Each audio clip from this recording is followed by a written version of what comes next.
Hello friends, तो आप सभी को आपके अपने यूट्यूब चैनल में आपका स्वागत है। तो फ्रेंड्स, आज हम लोग बात करेंगे बिहार एसएससी के बारे में।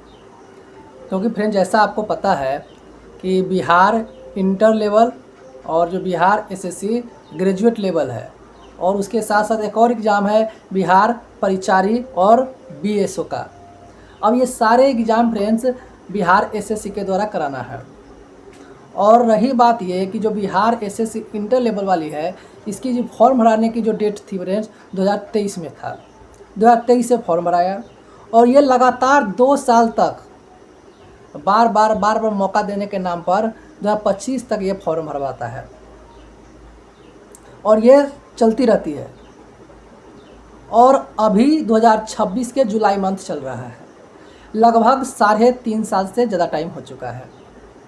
लेकिन बीएसएससी के द्वारा न तो एग्ज़ाम से रिलेटेड कोई न्यूज़ दी जा रही है, न कुछ उसके बारे में बताया जा रहा है। जब कोई बच्चा एग्जाम के बारे में बात करता है तो ये 10, 500, 200 सीट बढ़ा दिया जाता है और फिर से फॉर्म भरने के लिए पोर्टल को रीओपन कर दिया जाता है। विद्यार्थी लोग उसी में खुश हो जाते हैं और इस पर मांग अब बहुत तेज़ी से उठने लगी है। और रही बात आगे फ्रेंड्स, बिहार ये जो सीजीएल है, बीएसएससी सीजीएल जिसे बोलते हैं, इनके बारे में तो इस पर भी क्या है, इसका तो कोई माई बाप नहीं है, इसके बारे में तो कोई बात ही करता नहीं है। लेकिन फ्रेंड्स, इसमें क्या हुआ है कि बोला जा रहा है कि जो राजस्व अधिकारी वाला जो पोस्ट है उसको डाला जा रहा है लेवल 4 या लेवल 6 में, मान के चलिए डालेगा। हमको तो लगता है लेवल 4 में डालेगा।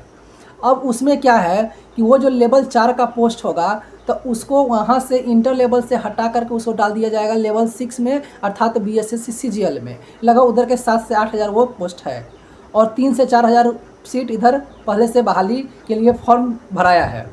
अब बताइए, 8 हज़ार उधर, 4 हज़ार ये, तकरीबन बीएसएससी सीजीएल में आप कह सकते हैं 12 हज़ार सीट होगी। तो ये अच्छी बात है कि चलिए ग्रेजुएट वाले बच्चों को ज़्यादा मौका मिलेगा, ये अच्छी बात है। और इसका लेवल भी बढ़ना चाहिए क्योंकि राजस्व अधिकारी वगैरह का जो राजस्व कर्मचारी होता है उनका काम थोड़ा ज़्यादा होता है, तो वो ठीक है।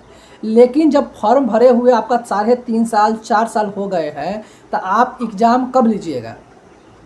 जो बीएसएससी के अधिकारी लोग हैं, जो बीएसएससी के जो कंडक्टिंग बॉडी है, एग्ज़ाम कंडक्टिंग बॉडी है, उस सब से हम ये पूछना चाहते हैं कि आप बताइए कि आप लोगों को फॉर्म सिर्फ भराने के लिए पैसा ले लिए और आप सो गए।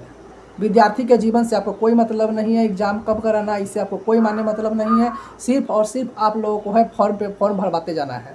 जो करना है जल्दी से कीजिए। अगर आपको सीट ही बढ़ाना है तो ग्रेजुएट लेवल में आप सीट बढ़ाइए, और वो सुने उसमें कि सीट बढ़ेगा तो 15 दिन के लिए फिर से पोर्टल रीओपन होगा। तो उसको अगर करना है तो वो जल्दी से करिए और जल्दी से फॉर्म भरा के 1 से 2 महीना में एग्ज़ाम का डेट निकालिए। आप एग्ज़ाम का डेट भी निकालते हैं तो वो आपका एग्ज़ाम कैलेंडर फेल ही हो जाता है, उसका कोई माई बाप नहीं रहता है। उसके बाद वह आपका है बीएसओ भी बचा है। आप एग्ज़ाम कराइएगा तो सबसे पहले तो आप बीएसओ को ही कराना चाहिए क्योंकि बीएसओ कम सीट है, तब वही कराइएगा, हमको जहाँ तक लगता है। उसके बाद आपका है बीएसएससी सीजीएल है, ये आपका बीएसएससी इंटर लेवल है, बीएसएससी परिचारी है। ये सारा एग्ज़ाम आपको करवाना है। अभी सुन रहे हैं लाइब्रेरियन वगैरह का जो बहाली आने वाला है वो भी आप ही को मिलेगा बीएसएससी का। वैसे भी लाइब्रेरियन का बहाली 18 साल से अटका हुआ है और आप और 14 साल अटकाइएगा, ताकि आपका तो 14 वर्षीय योजना चलता है। पिछले वाला जो बहाली था इंटर वाला, वो 14 साल में आप फाइनल किए थे। इस बार ना ज़्यादा 14 साल लगाते हैं कि 20 साल लगाते हैं। तो यही आपका रह गया है आप करना। तो लाइब्रेरियन का 18 साल से बहाली नहीं आया, 14 साल आप लगाइएगा, 32 साल में बहाली आएगा, तब तक पता चलेगा कि आदमी बूढ़ा होकर मर गया और उसका फॉर्म का एग्ज़ाम का डेट तब आएगा, उसका क्या करेगा वो। और जो इंटर लेवल वाले बच्चे हैं, जो ग्रेजुएट लेवल वाले बच्चे हैं, जो बीएसओ के बच्चे हैं, जो लाइब्रेरियन वाला क्या परिचारी वाले बच्चे हैं, उनका तो कम से कम आप ख्याल रखिए। उनका उम्र निकलते जा रहा है, डेट निकलते जा रही है और आप एग्ज़ाम नहीं ले रहे हैं। फ्रेंड्स, इस बात को अधिक से अधिक मुद्दा को उठाने की ज़रूरत है, नहीं तो ये कर्मचारी लोग कान में रुई डाल करके आराम से सोया हुआ है। इसको कोई माने मतलब नहीं है आपके ज़िंदगी से, आपके एग्ज़ाम से।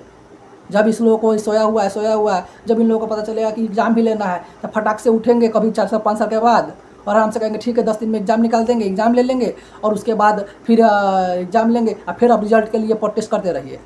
फिर प्रोटेस्ट करिएगा तो पीटी का रिजल्ट देगा, 10 दिन बाद मेंस के रिजल्ट एग्ज़ाम ले लेगा और उसमें भी इतना धांधली चलेगा कि आप लोगों का जो पढ़ने वाला बच्चा उसका होगा ही नहीं।